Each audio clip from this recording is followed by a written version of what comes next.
अस्सलामुअलैकुम एवरीवन, कैसे सब ठीक ठाक में सब खैरियत होंगे व्यूअर्स। आज की वीडियो बहुत ज़्यादा इंपॉर्टेंट है। इसमें हम लोग बात करेंगे मीम कॉइन्स के बारे में। व्हाट इज़ मीम कॉइन होते क्या हैं, आज इसको डिस्कस करेंगे। अक्सर औकात आप लोग जब परेशान हो जाते हैं, बहुत ज़्यादा डिप्रेस हो जाते हैं या आपका मूड अच्छा नहीं होता, तो आप यूट्यूब के ऊपर या किसी और प्लेटफार्म के ऊपर सर्च करते हो मीम्स को, ठीक है। उससे क्या होता है कि आपको खुशी भी होती है या आपको किसी को रिएक्शन देना हो तो आप मीम्स को यूज़ करते हैं। वो एक एंटरटेनमेंट भी होती है, फ़न भी होता है, मज़ा भी होता है। तो क्रिप्टो करेंसी में मीम कॉइन्स क्या होते हैं, ये बेसिकली आप लोगों को वो चीज़ें जो है वो बताते हैं जिससे आप लोगों को बहुत ज़्यादा खुशी भी हो सकती है, बहुत ज़्यादा गम भी हो सकता है। तो इसमें दोनों फैक्टर्स हैं।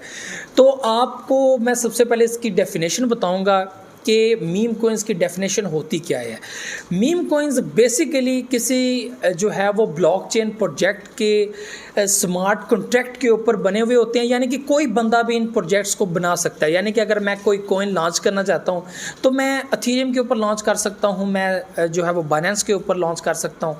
तो उनके स्मार्ट कॉन्ट्रैक्ट को हायर करके मैं जो है वो कोई भी प्रोजेक्ट लॉन्च कर सकता हूँ।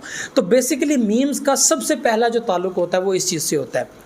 अगर इसकी डेफिनेशन की जाए तो आप लोगों को बताऊं, मीम प्रोजेक्ट्स ऐसे प्रोजेक्ट्स होते हैं जिनको कम्युनिटी रन करती है, यानी कि ये कम्युनिटी बेस्ड प्रोजेक्ट होते हैं। यानी कि कम्युनिटी ने पैसा डाला तो ये हाइप पकड़ गए, कम्युनिटी ने पैसा निकाला तो ये डाउन गिर गए। तो उसके अलावा ठीक है, ये रिस्की प्रोजेक्ट होते हैं क्योंकि कम्युनिटी एक टाइम पे अगर इसको छोड़ दे तो ये डेड पे चले जाएंगे। ज़ाहिर सी बात है, पैसा सर्कल करता रहे तो आपको फ़ायदा होगा, पैसा सर्कल ना करे तो नुकसान होगा। तो बहुत सारी कम्युनिटी जो है वो बहुत सारे प्रोजेक्ट्स में फंस भी जाती है। रिसेंटली अगर मैं बात करूं तो तकरीबन 20,000 से ज़्यादा प्रोजेक्ट जो है वो क्रिप्टो करेंसी मार्केट में अवेलेबल हैं, जिनमें से 10,000 जो हैं वो फ्लॉप हो चुके हैं और उसमें पता नहीं कितनी कम्युनिटी का पैसा डूब चुका है। अभी 10,000 मज़ीद अवेलेबल एक्टिव हैं, कुछ डेड हैं, कुछ नहीं मैक्सिमम डेड हैं, यानी कि वो हज़ारों में डेड हैं। अब वो 6,000 हैं, 7,000 हैं। मैं आपको बता दूं 6,000 7,000 तक आपको डेड में मिलेंगे। उससे भी जो अगर आप लोग ऊपर प्रोजेक्ट देखिए, जो टॉप के प्रोजेक्ट हैं वो 1,000 में ही आते हैं, जिनके अंदर कुछ पैसा है। जिनमें पैसा नहीं है वो नीचे हैं। तो ये सारी चीज़ें हैं। तो डॉज कॉइन की मीम कॉइन की जो शुरुआत हुई है वो तकरीबन 2013 में हुई है, जिसको डॉज कॉइन जो है वो लॉन्च हुआ था। और ये बीटीसी के जो है वो सिस्टम को ख़राब करने के लिए, उसको हिलाने के लिए जो है वो आया था मार्केट में कि उसके सिस्टम को फेल करना है। एक ऐसा प्रोजेक्ट बनाया जाए जो ज़बरदस्त किस्म का भी हो और एंटरटेन बेस और पब्लिक ज़्यादा पिक करे। और आपको पता है कि 2020 के बाद जो है वो डॉज कॉइन ने आपको एक अच्छा प्रॉफिट दिया जब एलन मस्क ने इसको पिक किया था। उसके बाद जो है वो डॉज किलर के नाम से जो है वो एक कॉइन आया था जिसको शिबा इनू कहते हैं। और इस वक्त अगर क्रिप्टो करेंसी मार्केट में अगर आप मीम्स की बात करें जिसने पब्लिक को सच में कुछ दिया है तो वो एक तो डॉज कॉइन है और एक शिबा इनू है। और इस वक्त अगर हम लोग देखेंगे फॉर लॉन्ग टर्म अगर किसी प्रोजेक्ट में बूस्ट एंड पंप देखने को मिले तो वो ये दो प्रोजेक्ट ही हो सकते हैं। यहाँ पर अगर डॉज की बात की जाए तो वो तो परफेक्ट है, उसमें कोई ऐसी कोई बात नहीं है। वो जब भी चाहें तो अपना सिस्टम अपग्रेड कर सकते हैं और कल को प्रोजेक्ट आगे जा सकता है। अगर शिबा इनू की बात की जाए तो शिबा इनू की यहाँ पे बहुत बड़ी अपडेट, जिसको इसकी ब्लॉकचेन कहते हैं। देखिए, ब्लॉकचेन बहुत इंपॉर्टेंट है और आइंदा इसके ऊपर बहुत सारी चीज़ें भी होने वाली हैं। ज़ाहिर सी बात है, मीम्स का ये जो साल है ना 2022, तो इसके अंदर बहुत सारे मीम्स एक्सपोज हो जाएंगे। तो शिबा इनू की अगर बात की जाए तो शिबा इनू का एक ब्लॉकचेन रह चुका है। अगर ये ब्लॉकचेन पे शिफ्ट हो जाता है तो मीम का टैग जो है वो मुझे नहीं लगता कि ब्लॉकचेन प्रोजेक्ट के साथ मीम का लगाना चाहिए, क्योंकि ये एक वो कहते हैं कि कोई कुत्ते की शक्ल आ गई, कोई इस तरह की, तो ये उस हिसाब से जो है वो मीम डिक्लेयर लोग करते हैं मीम प्रोजेक्ट है। तो ये जो है वो हमारा एथेरियम के जो है वो स्मार्ट कॉन्ट्रैक्ट पे अवेलेबल है शिबा इनू। तो इनकी जो बहुत बड़ी अपडेट है जो आनी चाहिए, जो मैं कहता हूँ, जिसका मैं भी वेट कर रहा हूँ, तो ये चीज़ें हैं। जो बाकी प्रोजेक्ट हैं नीचे और बहुत बड़ी तादाद में अवेलेबल हैं और सबका ये एम है कि वो उसको एक बड़ी हाइप देंगे।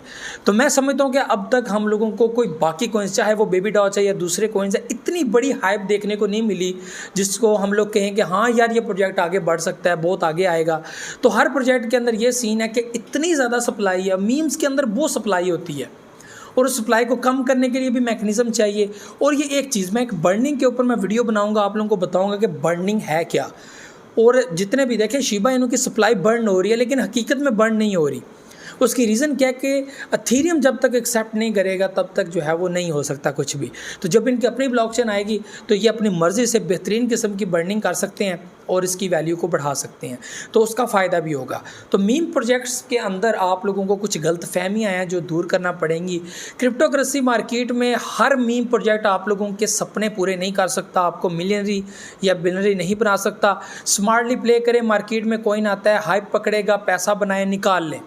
ये एक सिंपल फार्मूला है, क्योंकि इनके साथ रिस्क का एक वर्ड जुड़ा हुआ है और हर एक्सपर्ट बंदा ये कहता है कि ये रिस्की प्रोजेक्ट हैं और रिस्की ही रहेंगे। उसकी रीज़न क्या है कि इसको कम्युनिटी रन करती है, कम्युनिटी के अलावा ये रन नहीं हो सकते, क्योंकि इनके अंदर कोई ख़ास ऐसी चीज़ नहीं है, ब्लॉकचेन सिस्टम नहीं है, कोई चीज़ें नहीं है। तो यहाँ पे अगर डॉज कॉइन की बात की जाए तो वो अपनी जो है वो परफॉर्मेंस दिखा चुका है और आगे भी नेक्स्ट बहुत सारी अपडेट्स उनकी अवेलेबल हैं। शिबा इनू की बात की जाए तो वो मेटावर्स में आ चुके हैं, वो गेमिंग के अंदर आ चुके हैं, और उसके अलावा गेमिंग से रिवॉर्ड हासिल करना, और उसके बाद जो सबसे अहम अपडेट जिसके ऊपर वर्किंग हो रही है वो है इनका मेटावर्स। तो मेटावर्स जो अपडेट है वो शिबेरियम ब्लॉकचेन है।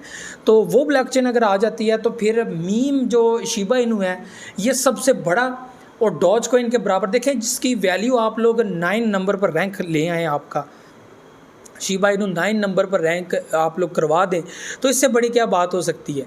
तो ये नेक्स्ट आगे बढ़ने में काफ़ी मदद मिल सकती है और काफ़ी आगे भी बढ़ेगा। तो मैं समझता हूँ लास्ट में जो आप लोगों से बातें करने जा रहा हूँ कि हर प्रोजेक्ट के अंदर बिलीव रखना ये एक गलत बात है। पैसा बनाएं, निकालें, नीचे आता है, अच्छा समझते हैं दोबारा इन्वेस्टमेंट करें, प्रॉफिट देगा निकाल लें।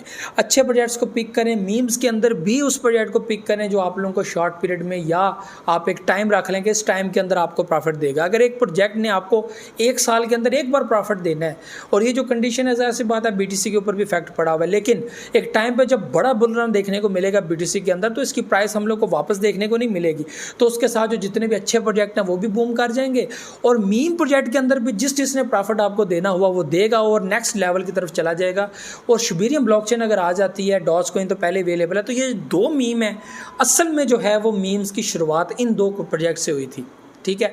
और इसके पीछे विटैलिक का भी हाथ माना जाता है शिबा इनू के पीछे, और भी 1-2 एक्सपर्ट्स हैं उनका हाथ माना जाता है, क्योंकि ज़ाहिर सी बात है रियोशी की मुलाकात जो है वो 2018 में और 17 में विटैलिक से हुई थी, और वो कुछ सरप्राइज़ देने जा रहे थे डॉज कॉइन वालों को, तो वो सरप्राइज़ यही था। तो कुछ नई चीज़ जो है वो इन्वेंट की उन्होंने, तो अभी इसका ऑनर कौन है, क्या सिस्टम है, ये भी क्लियर नहीं है। तो रोशी ज़ाहिर है फिल वक्त उनका ऑनर है, और अभी इनकी टीम जो है वो भी रिवील है, सारा कुछ हो रहा है, वर्किंग हो रही है। तो ये सारी चीज़ें जो आप लोगों के साथ शेयर करनी थी। तो मीम्स के अंदर अंत तक बिलीव मत रखें, मीम्स आपको कुछ भी नहीं देने वाले, सब मीम्स बस ये है कि न्यूज़ आई है, प्रॉफिट मिला है, एग्जिट ले लो, दोबारा ले लो, बस ये चीज़ करें। बाकी आपकी अपनी मर्ज़ी है, इतनी ज़्यादा इन्वेस्टमेंट ना करें, और दूसरी बात ज़्यादा इन्वेस्टमेंट मीम्स के अंदर ना करें, ठीक है। वेल्स आते हैं कई बार मीम्स के अंदर, प्रॉफिट लेते हैं, निकल जाते हैं, फिर वो इस तरह डेड में पड़े रहते हैं, दोबारा नहीं आते। तो ये बहुत इंपॉर्टेंट है मेरे भाइयों। तो मीम्स प्रोजेक्ट कोई भी लॉन्च कर सकता है, मेरे लिए भी आसान है, आपके लिए भी आसान है। तो मैं समझता हूँ कि वो कहते हैं कि पब्लिक को स्कैम करने के लिए आप मार्केट में आते हो। तो ये सारी चीज़ें जो आप लोगों को जहन में रखनी पड़ेंगी। तो मुझे तो याद है, को दुआ में याद रखिए, बहुत सारे ख्याल रखिएगा। अल्लाह हाफ़िज़।